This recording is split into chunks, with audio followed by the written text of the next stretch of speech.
नमस्कार दोस्तों, मैं हूं सुरजीत चावला। आप देख रहे हैं वर्कर वॉइस .in। दोस्तों, आप में से जो लोग भी प्राइवेट कर्मचारी हैं उनके लिए जो अहम 2 सवाल है पीएफ के बारे में, आज मैं उसकी जानकारी देने जा रहा हूं। आप में से बहुत सारे लोग ये जानना चाहते हैं कि आखिर सैलरी में से पीएफ क्यों कटता है, और तो और कितने साल की नौकरी के बाद हमें पीएफ से पेंशन मिल सकता है। तो इन दोनों सवाल का जवाब इस वीडियो के माध्यम से काफ़ी शॉर्टकट तरीके से और काफ़ी साधारण तरीके से बताने की कोशिश करूंगा, जिससे हर कर्मचारियों को लाभ होगा। तो आइए हम इसको स्टेप बाय स्टेप करके जानते हैं।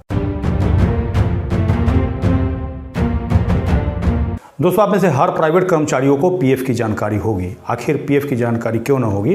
क्योंकि आपकी सैलरी से हर महीने पीएफ के रूप में एक मोटा अमाउंट कटता है जो कि आपके पीएफ खाते में जमा होता है।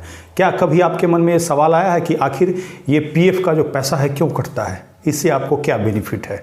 तो आज मैं आपके इसी सवालों का जवाब देने वाला हूं। तो ऐसे में आपको बता दूं कि कर्मचारी भविष्य निधि संगठन यानी कि ईपीएफओ के तरफ से आपके सैलरी से पीएफ का पैसा काटा जाता है। किस कंडीशन में? जब आपका पीएफ का खाता ईपीएफओ के पास खुला हो।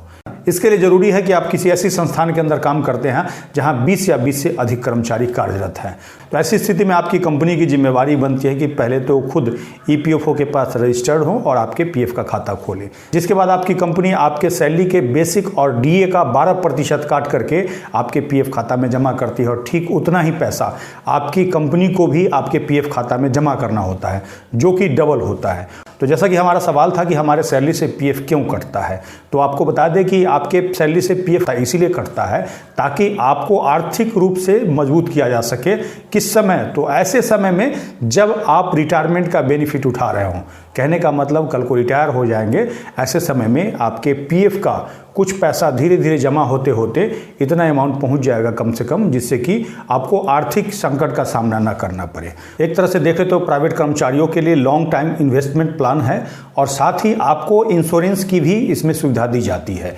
आपको बता दें कि ईपीएफओ के तहत ही एक स्कीम है ईडीएलआई, जिसमें कि किसी कर्मचारी की अगर मौत हो जाती है तो उसके परिवारजनों को 7 लाख रुपया तक इंश्योरेंस का लाभ दिया जाता है। तो इसीलिए मैं तो हर कर्मचारी से, हर प्राइवेट कर्मचारी से निवेदन करूंगा कि अपनी कंपनी वाले से कहे कि उनका पीएफ खाता खुला दे, अगर वहां पर 20 या 20 से अधिक कर्मचारी काम करते हैं। तो इसके लिए आपको बता दें कि किसी भी कंपनी के अंदर अगर आप काम करते हैं और ऐसे में आपका पीएफ कटता है और 10 साल तक पीएफ कंट्रीब्यूशन आपके पीएफ खाते में जमा होता है, तभी जाकर के आपको रिटायरमेंट के बाद पीएफ पेंशन का लाभ मिल सकता है।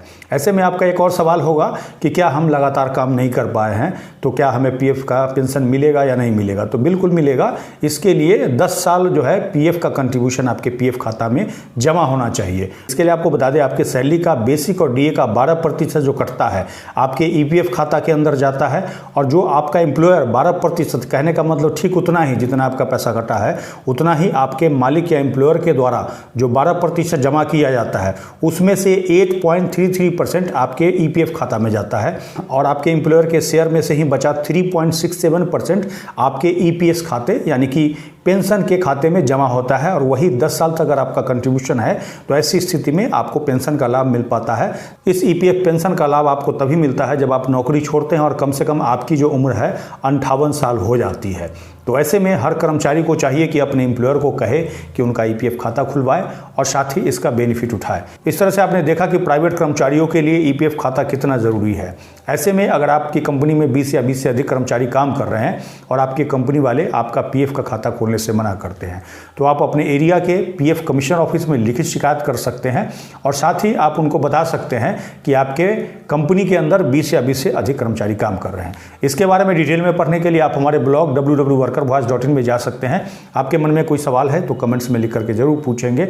अगर आप हमें फेसबुक पे देख रहे हैं तो पेज को लाइक करेंगे, यूट्यूब पे देख रहे हैं तो चैनल को सब्सक्राइब करेंगे, वीडियो को अधिक से अधिक शेयर करेंगे ताकि अधिक से अधिक साथियों तक जानकारी पहुंच पाए।